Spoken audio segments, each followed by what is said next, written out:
প্রতিদিনের মতো আজকেও বিকেলবেলা গেছিলাম হাঁটতে। তবে আজকে যে জায়গাটায় গেছি সেই জায়গাটাতে আপনাদের নিয়ে যাওয়া হয়নি। মানে ওখানকার কোনো ভিডিও নেই। তো এখানে দেখুন কি বড় বড় গাছ, আর এত হাওয়া দিচ্ছিল যে কি বলবো। আর এই গাছটা তো মানে দুটো গাছ একসাথে পুরো ঝাড় মতন হয়ে আছে, মনে হয় বৃষ্টি হলে এখানে দাঁড়ালে মানুষ ভিজবে না। তো যাই হোক, একজনদের বাড়িতে দেখলাম ফুল হয়ে আছে, তো এই ফুলগুলো এত ভালো লাগলো যে ভিডিও না করে পারলাম না। তো আমাকে যেহেতু ডাক্তার হাঁটতে বলেছে, খুব জোরেই আমাকে হাঁটতে হয়। তো দেখলাম স্থলপদ্ম হয়ে আছে একজনদের বাড়িতে। এদিকে এলে না অনেক ফুল ফলের গাছ দেখতে পাওয়া যায়। এই যে রঙ্গনা ফুল হয়ে আছে, আরও কত রকমের ফুল। আর একটা গাছে হয়ে রয়েছে কলকে ফুল। দেখে এত লোভ লাগছিল, মনে হচ্ছিলো ঠাকুরের জন্য কিছু কলকে ফুল নিয়ে আসি। আর এটা হলো কুঞ্জ ছায়া, আমাদের এখানে একটা বাগান বাড়ি। তো আমাদের কখনো আসা হয়নি, তবে দূর দূরান্ত থেকে লোকজন কিন্তু এখানে পিকনিক করতে আসে। এই জায়গাটাও বেশ সুন্দর, নিরিবিলি জায়গা। তো যাই হোক, এই গাছটা দেখুন, এই গাছটা ভীষণ সুন্দর লাগছে দেখতে। আর এই পুকুরের মধ্যে, পুকুরের পাশে আর কি, এই ফুলগুলো এত ভালো লাগে না। আমি তো একটা তুলে কানের পাশে গুঁজে নিয়েছিলাম। তো এই পুকুরটার জলটা এত স্বচ্ছ, কয়েকজন লোক চান করছিল, দেখে মনে হচ্ছিলো নেমে গিয়ে স্নান করি। আর দেখুন গাছের মধ্যে কলা হয়ে আছে। তো এইসব প্রাকৃতিক দৃশ্যগুলো কিন্তু এইসব জায়গায় এলেই দেখতে পাওয়া যায়, আমাদের ওদিকে কিন্তু পাওয়া যায় না।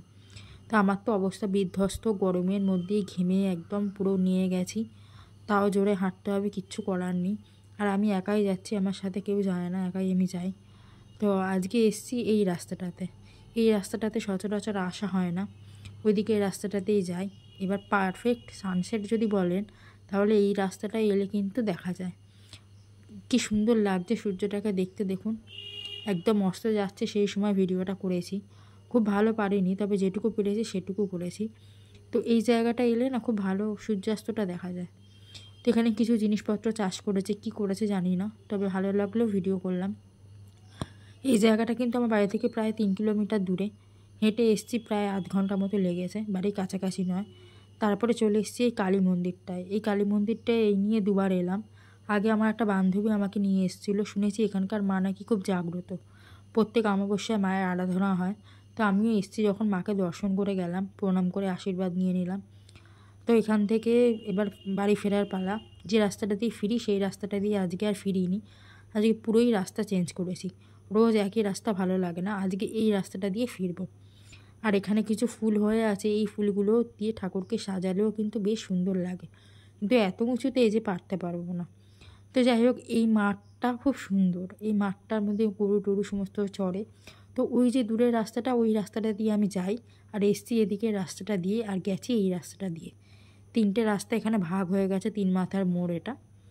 তো যেটুকু পারলাম সেটুকু আপনাদের দেখানোর চেষ্টা করলাম, গ্রামের পরিবেশ। এর থেকে আরও ভেতরে গেলে আরও গ্রাম আছে, কিন্তু যেহেতু টাইম ধরে আমি হাঁটি, সেহেতু সব বেশি দূরের দিকে তো যাওয়া হয় না। তো যতটা পারি ততটা যাই। তো এইখানটা কত কি চাষ করেছে দেখুন, এখানটা অনেক কিছু চাষ করেছে, আর জাল দিয়ে ঘিরেও দিয়েছে। আর এখানে দেখলাম মাঠের মধ্যে কিছু কাকিমারা বসে গল্প করছে, তো খুব ভালো লাগে এগুলো দেখতে। গ্রামের এই সমস্তগুলো দেখতে সত্যি খুব ভালো লাগে। আর সন্ধেও হয়ে এসেছিলো, একটু তাড়াতাড়ি হাঁটতেও হচ্ছিলো আমাকে, ওই জন্য আর বেশি কিছু ভিডিও করিনি। ওই যে দেখুন দূরে বসে আছে, ওনারা গল্প করছে আর কি। তো যাই হোক, বাড়ির কাছাকাছি চলেই এসেছি মোটামুটি। আর আমার এত কাশি হয়েছে যে কি বলবো। এখানে কত রকমের ফুল দেখুন, নানা রকম কালারের ফুল। আর তাল গাছটা তো মানে কত কী যে তাল গাছটার মধ্যে জড়িয়ে আছে তার কোনো ঠিক নেই। তো আজকে হাঁটাটা একটু কম হয়েছে, ওই 6 কিলোমিটারের একটু কম। তো কালকে আবার একটু বেশি হেঁটে নেব। তো আজকে ভিডিওটা এটুকুই, দেখা হবে পরের ভিডিওতে।